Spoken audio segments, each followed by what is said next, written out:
All right, what's up, everybody? Correll Prime here from the Savannah Bananas, and I have my good friend Bret Helton with me here, pitcher for the Party Animals. And we wanted to tap into our brains a little bit and share a dialogue with you about how to consciously compete against the pitcher and how the pitcher should consciously compete against the hitter instead of competing against ourselves. So let's see what we got. Yeah, my first thing, the approach that I have at the hitter starts before he even gets in the box. It starts when he's coming up. I know what he's batting in the order, and my whole plan is based on my scouting report and his most recent at-bats, focusing on most likely the last 5 or 10, what he's hot with, what he's been struggling with, and what I need to stay away from based on his strengths.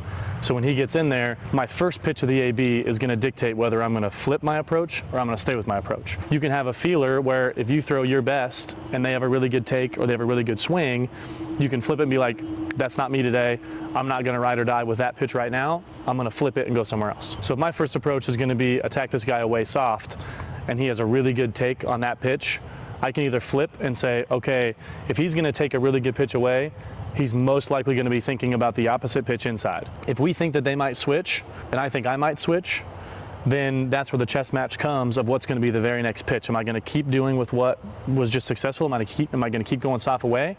Or am I going to roll the dice on the fact that he saw me go soft away, he might think that I'm going to go there again, and he's going to flip to that. So I don't want to flip into what he wants, but that's the gamble of the chess match of let's see how he reacts. Bret makes great points there. I do notice that some of the better pitchers, they're going to throw you the same things until hitters prove that they can adjust to what they're doing. You know, you hear me speak on approach all the time. That's something I didn't even focus on until about 2019. You know, as I creeped up in levels, facing a little bit more mature pitchers, as he's speaking on now, he's already playing his attack 3, 4, 5 hitters before I even step in the box. If I'm in the dugout or on deck, focused on external factors, you know, fans booing me, like I said, the weather, where we're playing, or I don't really see particularly well at this ballpark, that is all getting me so far away from what he's actually trying to do to me as a pitcher. Like I said again before with the approaches, I should be focused on competing against him, what he's trying to do to me to get me out.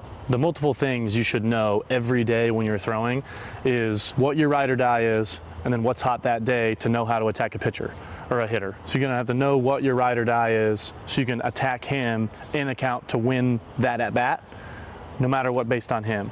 And as the hitter comes up here, you need to know no matter what, what's their ride or die strength and what's their ride or die weakness. When I'm thinking of him coming to the box, if they always have a weakness of fastballs up, that's always in your pocket. You can't really attack it early and in the middle and late in that bat, but you can always have that just in case you need it, and the count and the situation dictates that. I'm gonna go attack at his weakness, and then I'm going to try and finish with my strength. I've said it a million times as well.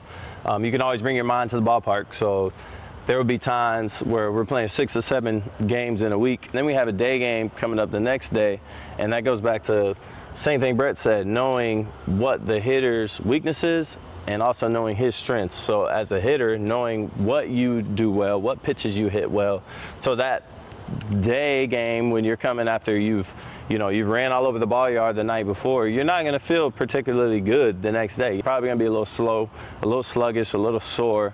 So that goes back to the approach. What do I do well? What pitches do I like to hit?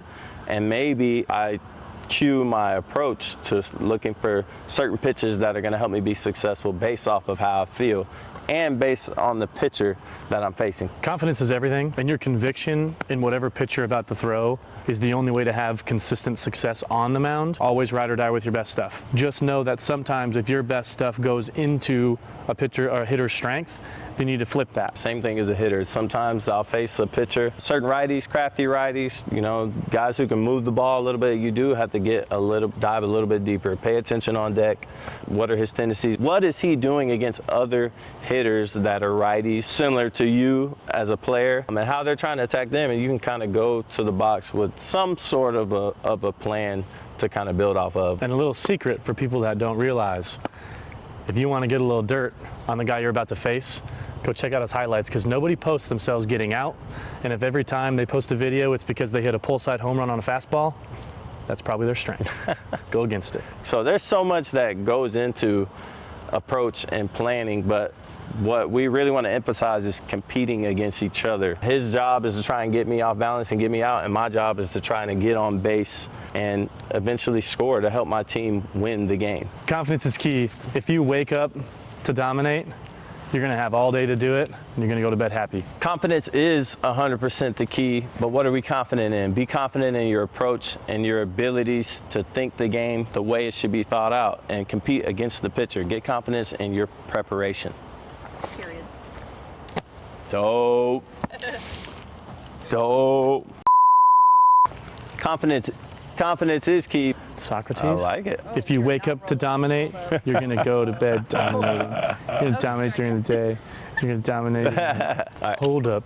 All right. Wait. Characters, hitter, pitcher.